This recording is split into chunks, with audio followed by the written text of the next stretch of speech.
بسم اللہ الرحمن الرحیم۔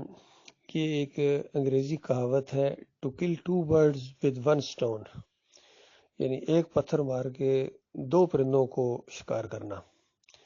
کیا بات ہے میرائے صاحب، آپ کا یہ کلپ میرے دل کی آواز ہے۔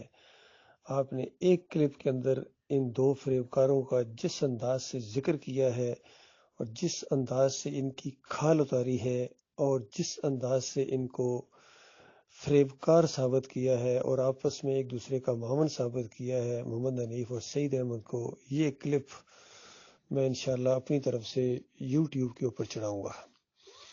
یہ ایسا بیان ہے، یقین کیجئے کہ ان لوگوں کے اوپر بالکل حجت تمام ہے، ان کے مقلدین کے اوپر حجت تمام ہے، اور حیرت ہوتی ہے اب ان کے اوپر کہ ان فریبکاروں کو یہ اپنا لیڈر مانتے ہیں، اور پوری طرح وہ بات اللہ کی ان کے اوپر چپک گئی کہ والذین کفروا اولیاءہم الطاغوت، کہ جو کافر ہوتے ہیں وہ ان طاغوتوں کو اپنا لیڈر مانتے ہیں، اپنا امام مانتے ہیں، اپنا امیر مانتے ہیں۔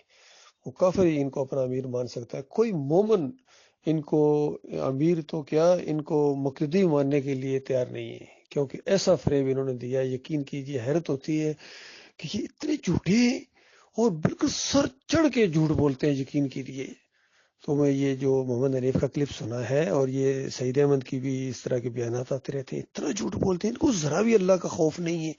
واقعات کو، جو ایسے واقعات ہیں ان کو بیان کرتے ہیں۔ کل کے اس بیان کے اندر جو محمد حنیف نے کتنا بڑا جھوٹ بولا میرے بارے میں، کہ وہاں بیٹھا ہی نہیں، وہاں ٹکا ہی نہیں، حالانکہ یہ جانتا ہے کہ میں آدھا گھنٹہ وہاں بیٹھا ہوں اور پوری طرح اچھے ماحول کے اندر بڑے ادب و احترام کے ساتھ ان سے میں نے گفتگو کی، کہیں چڑھ نہ جائیں۔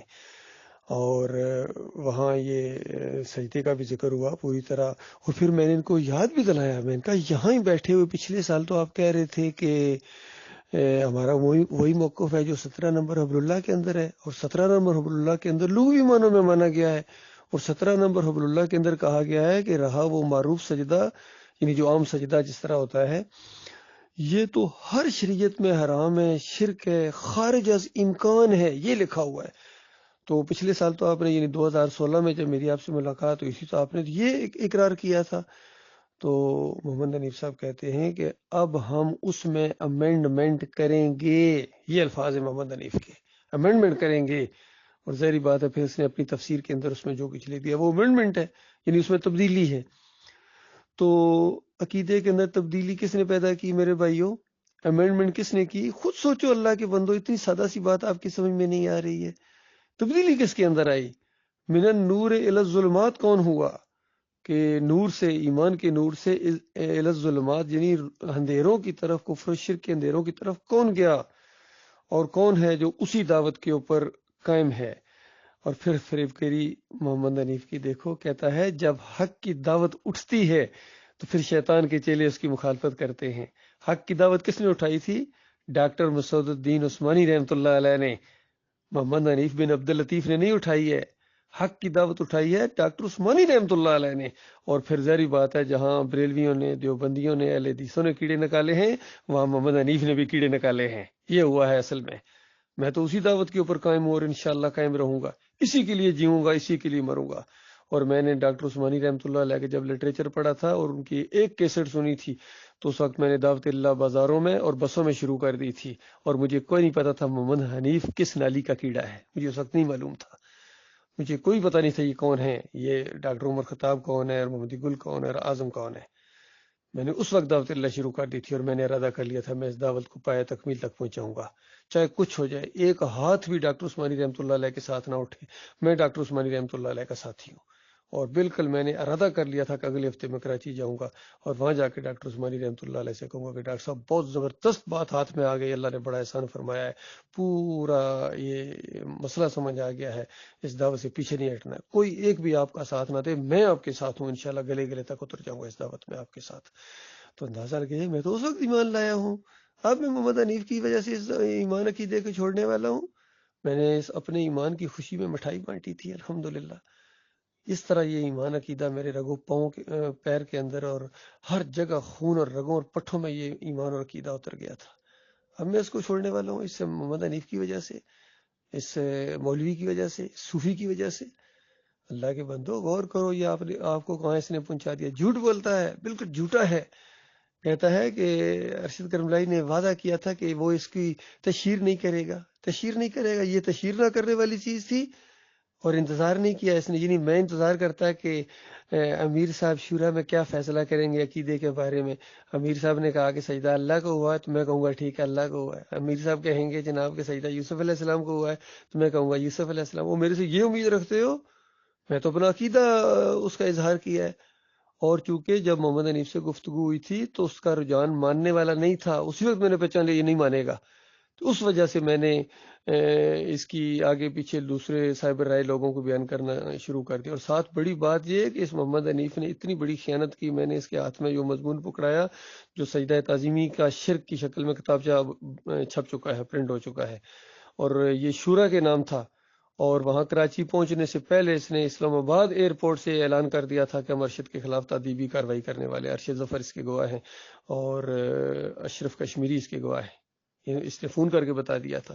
اس نے وہ شورا تک پہنچایا ہی نہیں، یا پہنچایا تو بعد میں پہنچایا، پہلے اپنا فیصلہ کر چکا تھا. اور شورا والے اتنے نامرد نکلے کہ انہوں نے اس کی گرفت نہیں کی اس بات کے اوپر، اس خیانت کے اوپر. بہرحال کوئی نہیں، اپنے اپنے نصیب کی بات ہوتی ہے. ہر نیا بیان ان کا ایک نئے شرک کو لے کے آتا ہے اور ہر شرک کی اس کو دفاع کرنا پڑتا ہے. پہلے سجدہ تعظیمی کے شرک کا دفاع کر رہا ہے اور اس میں اپنی فریب کاریاں دکھا رہا ہے. پھر کہتا ہے کہ اللہ تعالیٰ نے اپنی ایک صفت عیسیٰ علیہ السلام کو دے دی، وہ اس کی مت ماری گئی ہے. بتاؤ جب عیسیٰ علیہ السلام بن باپ پیدا ہوئے تھے تو اللہ نے اپنی صفت کس کو دی تھی؟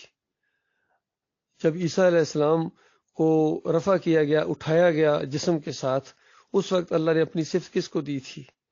اور اللہ تعالیٰ جب عیسیٰ علیہ السلام کو دوبارہ اس دنیا میں نازل کرے گا، اوپر سے نزول ہوگا، نزول عیسیٰ، تو بتاؤ اس وقت اللہ نے اپنی صفت کس کو دی ہے؟ وہ اللہ اپنی صفت نہیں دیتا ہے. معجزہ اللہ کا فعل ہوتا ہے، اللہ کی طاقت اور قدرت ہوتی ہے، حکمت ہوتی ہے، اور جس انداز سے بھی اللہ تعالیٰ وہ چیز ظاہر کرتا ہے. آج بھی کتنے معجزات ہو رہے ہیں، کتنی جگہ جہاز سے لوگ گرے ہیں، کئی دفعہ تو بچ گئے. اس کو کہتے ہیں معجزہ ہو گیا. اس انداز سے اللہ اپنی قدرت دکھاتا ہے. اور اس نے کس طریقے سے اس کو جوڑ کے عیسیٰ علیہ السلام کی اس طرف، اور یہ بات اپنے شرک کو ثابت کرنے کے لیے، سجدے کو ثابت کرنے کے لیے جھوٹ جو اس نے گڑھا ہے، ایک معجزے کو پیش کر رہا ہے. اندازہ لگائیے، تاکہ بات ذرا مکس ہو جائے. تو اسی طرح مکس ہوتی ہے، تو ورنہ تو بات سمجھ میں نہیں آتی. جو اس نے یہ مکس کیا، دیکھو یہ آدم علیہ السلام کے سجدے اور یوسف علیہ السلام کے سجدے کو نہیں مانتے. اب عام آدمی سنتا ہے تو اس سے یہی تاثر لیتا ہے ہوئے. اور شروع میں اس نے ہمارے خلاف جو تحریر لکھی تھی، اسی تحریر کے اندر من النور الی الظلمات کے اندر بھی انہوں نے یہی لکھا کہ دیکھو آدم علیہ السلام کی سجدہ تو ثابت ہے، یہ نہیں مانتے. بے ایمان نے اتنا جھوٹ بولا ہمارے اوپر. حالانکہ ذرا سا یہ کہ اشارہ ایک بندے کے منہ سے نکل گیا تھا، جو کہ یہ سعید احمد نے بھی کہنا شروع کر دیا تھا. حالانکہ ہم نے تو ایک لمحے کے لیے اس چیز کو نہیں مانا ہے. سعید احمد نے جب یہ شروع کیا کہنا کہ 2 مہینے یہ کہتا رہا ہے کہ آدم علیہ السلام کو سجدہ نہیں ہوا، ہمارے عبدالحفیظ صاحب اس جال کے اندر پھنس گئے. ابھی تک جس وہ جرسیم جس کے اندر گئے وہ نکل نہیں رہے ہیں. جس بھی آدمی کے اندر وہ جرسیم چلے گئے وہ نہیں نکل رہے ہیں. تو اسی وقت ہم نے عبدالحفیظ صاحب کو پیچھے کر دیا جیسا انہوں نے اس طرف اشارہ کیا. اور جو بھی اس طرف جاتا ہے وہ قرآن کا انکار ہی ہے.